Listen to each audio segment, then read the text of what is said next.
In 2018, a 125-year-old company filed for bankruptcy. It had once been the largest retailer on Earth. It sold kit houses by mail, owned the tallest building in the world, and at its peak employed over 350,000 people. The common story is that Amazon killed Sears. The truth is stranger and crueler. This is not a story about a store that lost to the internet.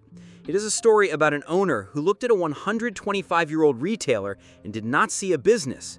He saw a pile of assets, and he spent 13 years taking it apart, piece by piece, until there was almost nothing left. It began in 1886, when a Minnesota railroad agent named Richard Sears started selling watches by mail.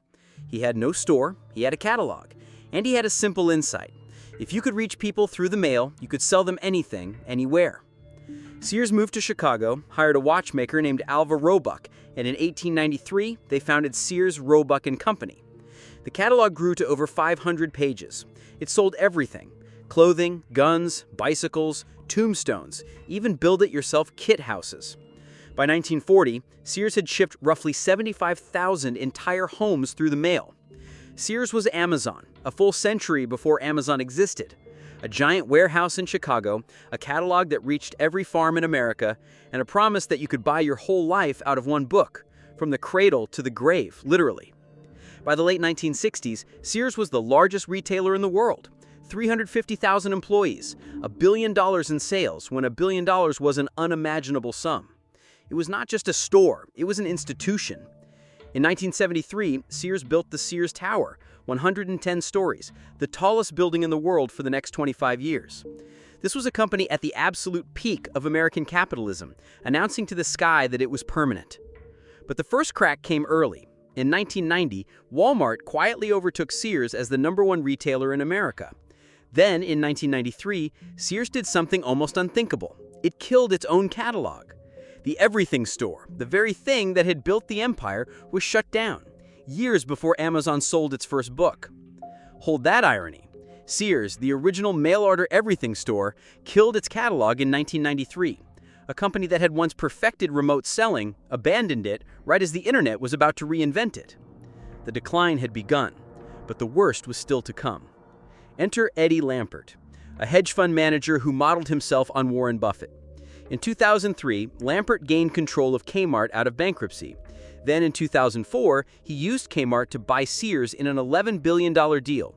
A man who had never run a retail store was now running the largest retailer in American history. The merger formed Sears Holdings, with about 3,500 stores and over 300,000 employees. And here is the detail that tells you everything. Lampert did not buy Sears to run it. He bought it because Sears owned something far more valuable than retail, its real estate. Sears owned the majority of its 3,400 stores outright. In an age of leased big-box retail, that was extraordinary. Billions of dollars of prime real estate sitting on the balance sheet, undervalued. To a hedge fund manager, this was not a dying retailer, it was a gold mine waiting to be emptied. The first move was not to fix the stores, it was to prop up the stock. Between 2005 and 2010, Sears spent $5.8 billion on share buybacks. That was more than the entire $3.8 billion the company earned in the same period. Every dollar of profit, and then some, went to the share price, not to the stores. And Lampert was blunt about it. He told shareholders he would not spend money upgrading stores simply because competitors did. When someone proposed a $2 million lighting upgrade, he reportedly asked, "Why invest in that? It doesn't matter what Target and Walmart do," he said. The stores were left to rot while the cash went out the back door. Then came the strangest decision of all. In 2008, Lampert splintered Sears into more than 30 autonomous business units, each with its own president, its own board, its own profit and loss. His theory was hedge fund logic. Let them compete for capital. The market will decide. The result was chaos. Divisions went to war with each other. Executives brought laptops with screen privacy filters to meetings so rivals could not see their numbers. The unit selling Kenmore appliances and the unit managing the Kenmore brand ended up competing against each other. A company cannot survive when its own limbs are fighting.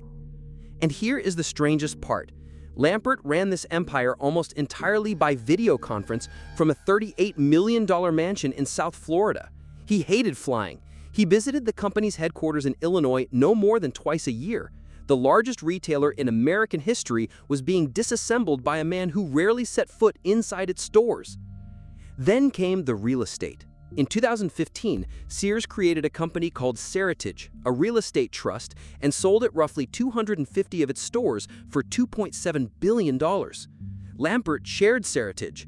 His own fund owned a huge stake. Sears sold its buildings to itself, took the cash, and leased them back.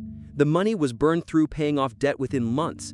Seritage then re-rented that space to new tenants at up to 4 times what Sears had paid. The real estate was worth a fortune, but the company that owned the stores was bleeding out. Even Warren Buffett's Berkshire stepped in with a $2 billion loan to the spinoff. The assets were saved, the store was not. And the bitter footnote: Seritage itself, the real estate company meant to rescue the value, saw its own shares collapse from over $50 to under $4.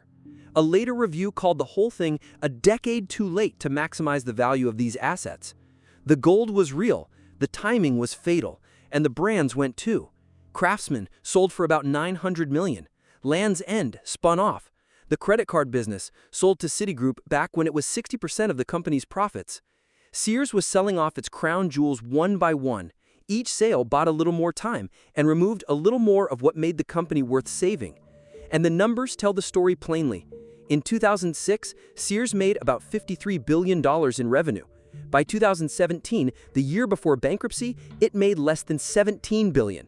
In 11 years, 2/3 of the business simply vanished, not to one rival, to neglect. The store count tells it even more brutally. Roughly 3,500 stores at the merger in 2005, 866 at the bankruptcy filing in 2018. Five Sears stores left in the entire United States by December of 2025. An empire of 3,500 reduced to a handful. On October 15, 2018, 125 years after its founding, Sears filed for Chapter 11 bankruptcy. It reported losses exceeding $11 billion. It had destroyed about $30 billion in shareholder value since its 2007 peak and eliminated over 200,000 jobs.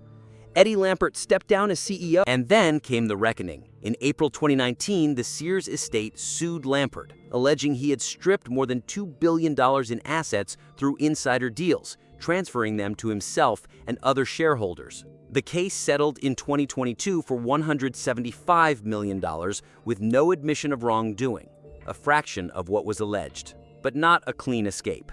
By the end, a company that had once defined American shopping was a shell. Empty parking lots, faded signs, a handful of stores clinging to life. One retail consultant described what had happened as bleeding the company to a long, slow, but well-managed death for the sole benefit of major investors and the owner himself. So what really killed Sears? Not Amazon, not even entirely the internet. The decline started before any of that. But Eddie Lampert took a struggling icon and turned it into an extraction machine.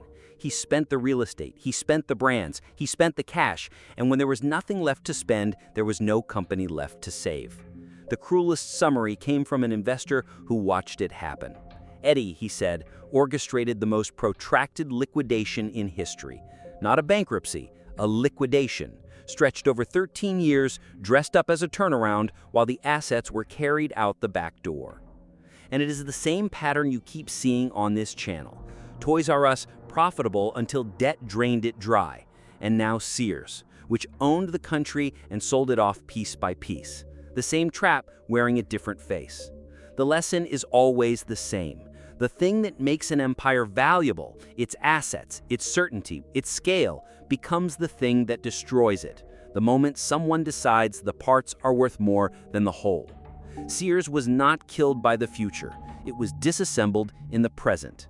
If this story taught you something, subscribe.